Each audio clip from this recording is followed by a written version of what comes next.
Hello mga dads, ulit at dito tayo ngayon sa in-install natin kahapon na window type at split type at yung mga pin light. Ayan. Ngayon, ang nangyari mga dads, nasira natin to. Ayan, gusto ni customer palitan ng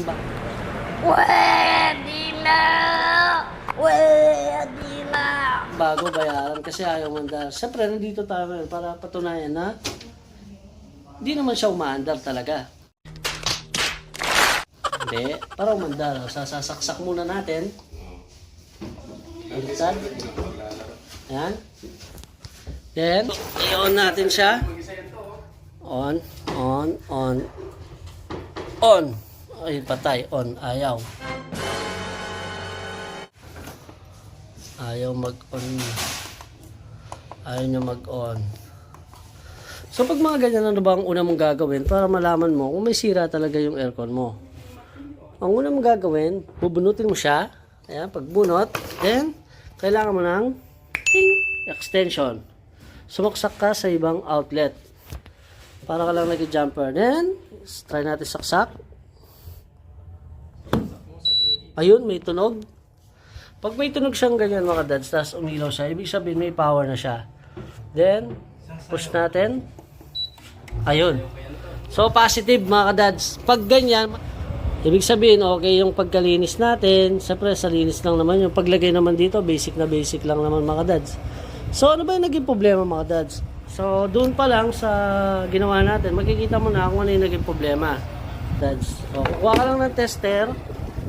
Ayan. Tapos, i-check mo siya dito mga dads. Ayan. Yung power muna natin. Dahil kabul. Buhol. Ayan. Saksak. 230 volts mga dads. Ayan, malamig na siya Maanda na. Then dito naman, subukan natin kung ilan siya. Saksak. Saksak.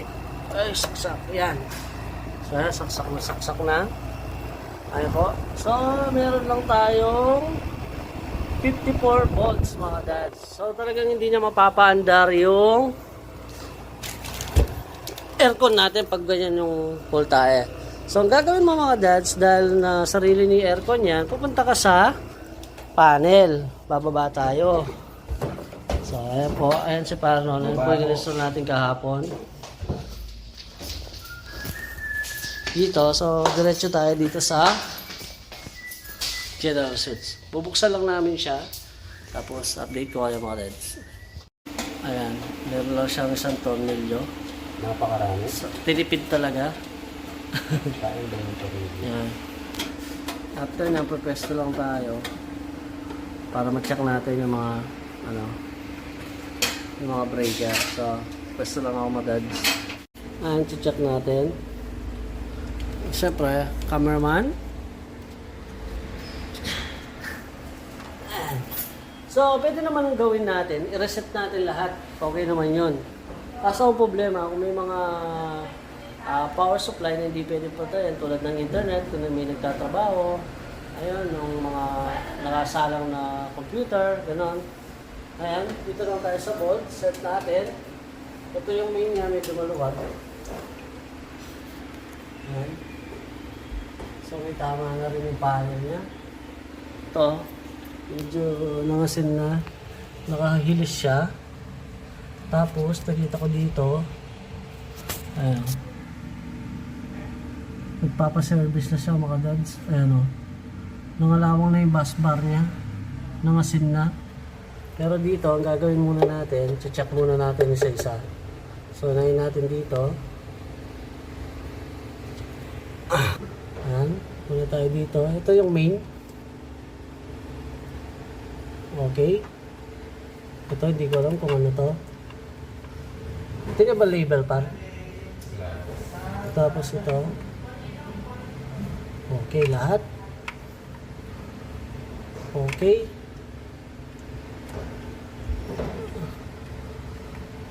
Okay, ba't ayaw lumatusok? Okay. Okay. Ito. So ito siya mga dads. So, ang bilang dito, number 5 siya. 1, 2, 3, 4, 5. Number 5, secret breaker. Ayan. So, itong isa naman, yan. Well, so, ito siya. Mga dads, ayan o. I check. And 55.2. Gagawin mo lang mga dads pag ganyan na nangyari. Reset. Ayan. Tapos, on. Tapos, syempre, check muna natin. Ayun, so meron na tayong 231 volts. Siyempre, next nun, akit tayo sa taas. Sarap na naman. Akit tayo sa taas, dala-dala yung tester. Ay, sakit na yung litid ko na. Aray ko. Ayan. So ayan, malamig pa rin siya. Umaandar pa rin siya hanggang ngayon. Siyempre, ang unang gagawin natin, tulad kanina, check muna natin ang voltahe. Baka mamaya wala pa rin. Uwi na tayo. Yan, so check. Dito. Ito tayo. Ayun. Yan, so nga na tayo 231 volts. Yan, so ang gagawin natin yan, siyempre, dahil napatunayan naman natin na okay yung aircon na nilinis natin, papatayin muna natin siya. Ayan. Then, syempre, bubunutin natin siya dito. Ayan, tatanggalin natin to. Ayan, pagpasensyahan nyo na mga dads ko, maraming din. Ayan, huwag sana kayo magsawa. Check natin ulit. Dito pa lang mga dads, pagsaksak mo, makikita mo na magbibling siya. Ayan. So, okay na siya mga dads. Turn on. Ayan. So, okay na yung aircon na ginawa or chinak natin. So, walang problema yung aircon mga dads na nilinis natin. So, nagka-problema yung power supply niya. At ayun na nga mga dads, at natapos na tayo dun sa chinak natin na aircon.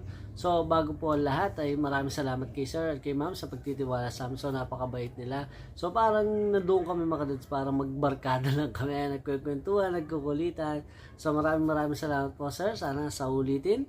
At mga dads, ayun, mayroon pang isang option para ma-check mo yun. So, yung ginawa natin, nagsaksak tayo sa ibang outlet. Pwede naman mga dads, alam ba, may electric fan ka or charger, isaksak mo siya kung saan nakasaksak yung aircon. Kapag gumanda o hindi, ayun, so may problema. Pero mas the best talaga mga dads na doon sa tester. Kasi sa tester makikita mo na may supply siya o wala talaga. Katulad nun, meron siyang supply na 54 volts mga dads. So mga dads, sana may natutunan kayo sa video to. So please don't forget to subscribe, then click the notification bell para updated kayo sa ating mga bagong videos.